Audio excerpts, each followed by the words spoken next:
Hello, people. Me again, another beautiful day. Yep. Hope your five senses work, health and strength is good or excellent. What? Me again. I didn't want to read these articles, but I read the first one already about 87, talking about game preservation, about 87%. Now I'm doing the one from Game Developer. Listen to this. Let me read this to you guys. You, you guys like when people read stuff. Now you get an understanding of it. But anyway, this is talking about the whole game preservation. I did a video on the Wii U earlier, and this is going to talk about it. Listen to this. ESA expects publishers to fix preservation problem. We're talking video game preservation. Okay, says the Entertainment Software Association is committed to defend current copyright practices, which makes game preservation all more difficult. Says here, the video game industry efforts to preserve its surprisingly fragile history took a turn this week when the Video Game History Foundation shared data indicating that 87% of games released before 2010 have not been preserved in any real capacity. Remember when I told you Nintendo was responsible? I just did a video on the Wii U, and I said Nintendo was responsible. There's your answer. Anyway, it says here, the foundation has long faced an uphill struggle against the United States Copyright Office, a subdivision of the Library of Congress, which has yet to greenlight broad protective exemptions for game preservation. Yeah. Anyway, it says here, such exemption have faced resistance by the Entertainment Software Association, a trade group backed by major publishers like Nintendo, Microsoft, and Sony. And even after this week's alarm bell, the ESA is still convinced that said publishers and their affiliates are the ones best equipped to preserve video game history.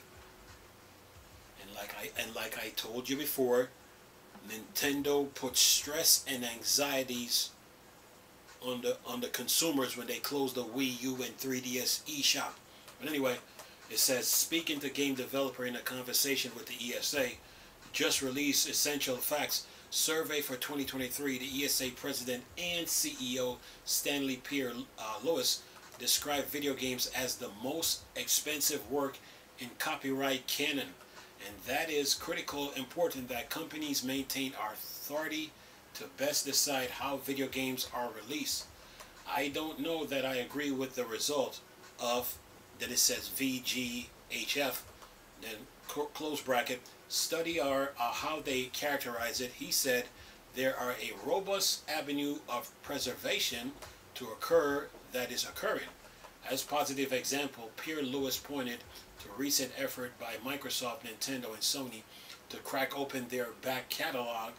Microsoft spent a number of years making Xbox and Xbox 360 games backwards compatible on modern devices, while Nintendo and Sony each released retro emulation hardware prepackaged with titles that ran on original consoles. Nintendo has also spent last few years making some older games available through its Nintendo Switch Online subscription service. That was a waste. Anyway, it says here, these games include titles from Nintendo Entertainment System, Super Nintendo System, Game Boy, and Game Boy Color libraries. That was a waste of time. They had the virtual console. But anyway, let me keep going here. It says here, Pierre Lewis also confirmed that its members organization works with a wide range of well-resourced public institutions that adhere to high professional standards in looking on how best to preserve game for use by scholars under 2015 exemption guidelines issued by the Library of Congress Copyright Office. Said guidelines were updated in 2018 with more favorable, than it says in parentheses, but still relative restrictive, close parentheses, exemptions. But in 2021, the office declined to expand said exemptions owing to the greater risk of the market harm in this, given the market for legacy video games.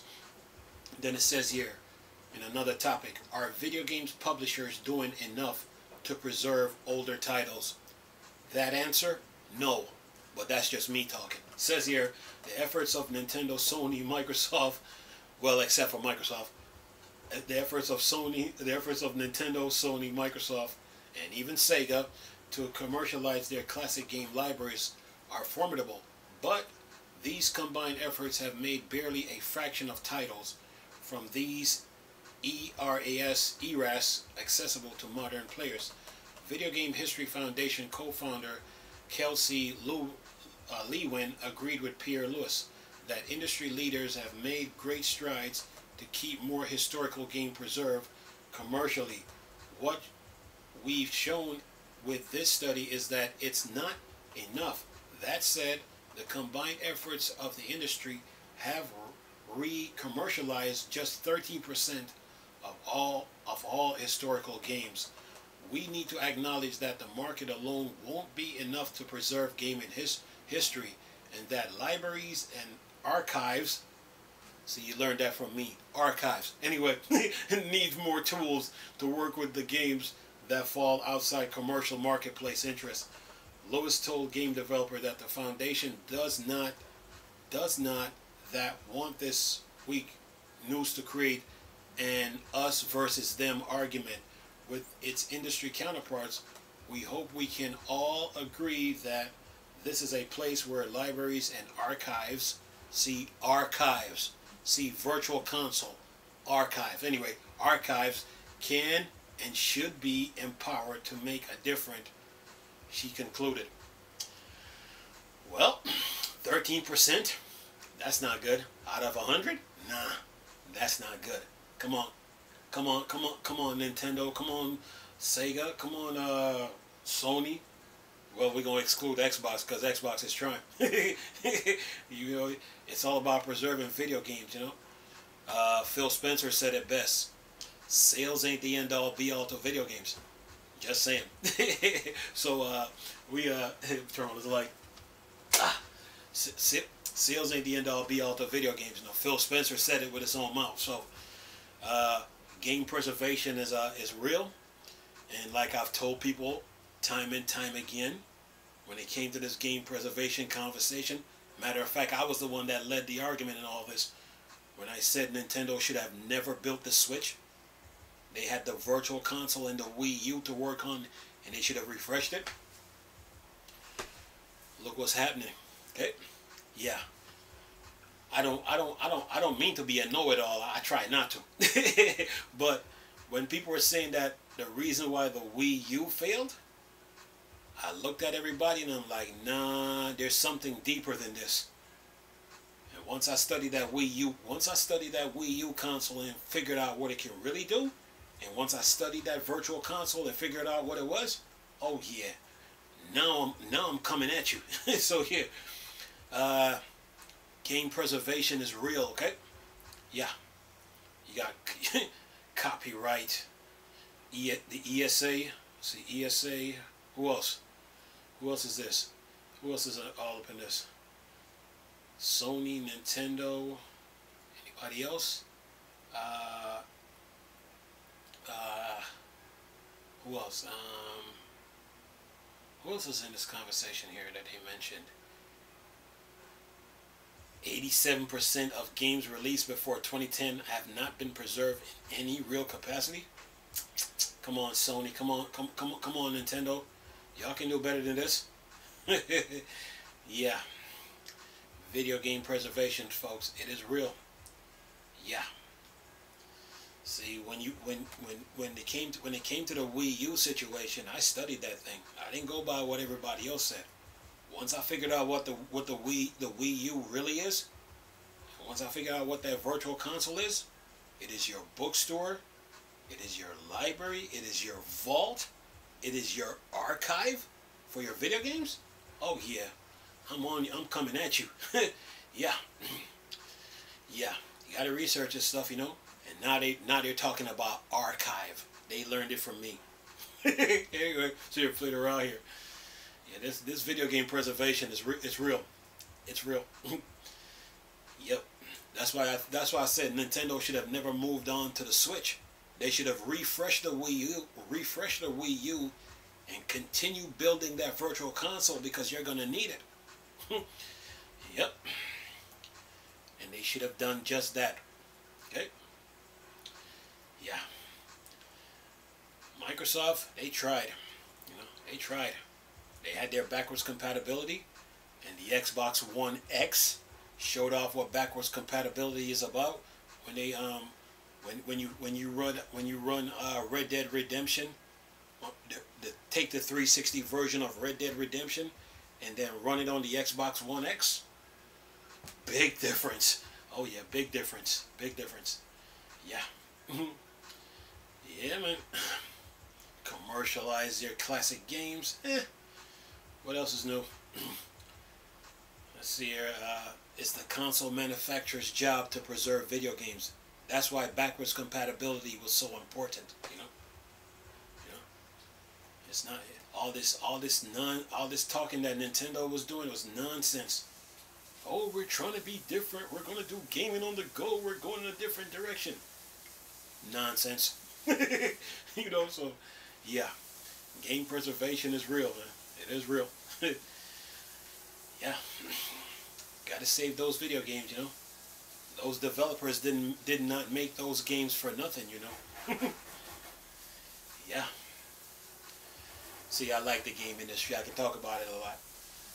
Ain't afraid to say it either.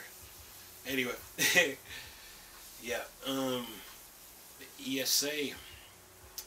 Well, Congress, you gotta change the rules. Yeah, game preservation, it is real. So this article talks about the 360 and the PlayStation 3 eShop. Yeah, you gamers get on it, because once they're gone, they're gone. Yeah, get on it, folks. Get on it. Oh yeah. 2010 80. Okay, unit copyright out a subdivision which has yet to greenlight broad protection. Okay, Congress, we got to protect these games. Got to do it. Got to do it. Yeah. Yeah, man.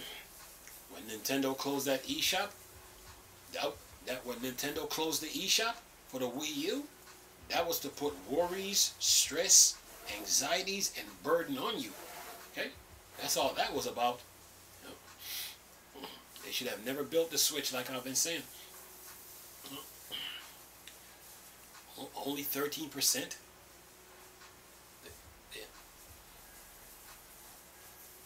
Says that the combined efforts of the industry have re-commercialized just 13% of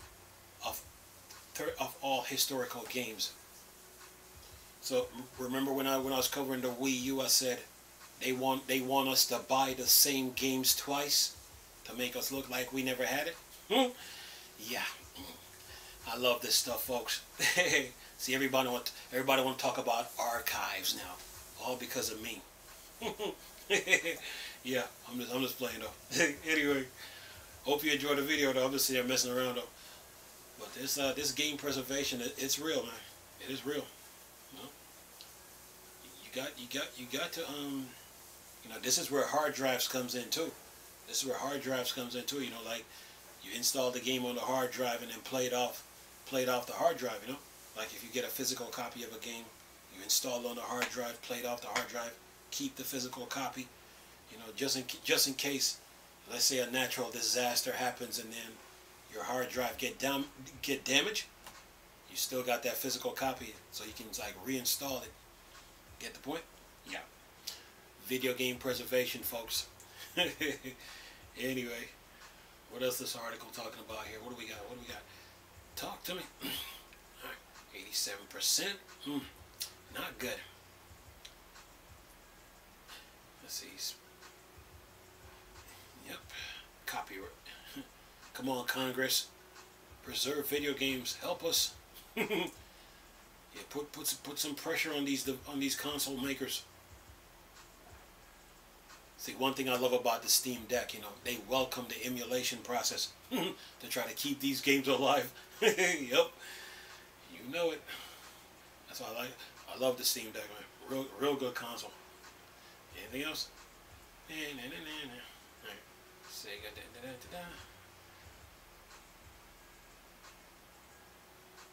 It's not enough. Yeah, 13% out of all video games. Come on, it's not enough, man. And then Nintendo got the nerve to try to go at the modding community. The modding community, like they are the problem. No, Nintendo, it is you. Anyway, anything else? We need to acknowledge that the market alone won't be enough to preserve gaming history. And that libraries and archives. When you hear of the word archive, you got it from me. I'm sitting here playing here. It says need more tools to work with the games that fall outside commercial market interest. Okay. Anyway, hope you guys enjoyed the video. I'm gonna leave the link in the articles in the description box. Anyway, nice talking to you people again. Chris, still Star Wars and Star Trek fan. For Dark Side. Come.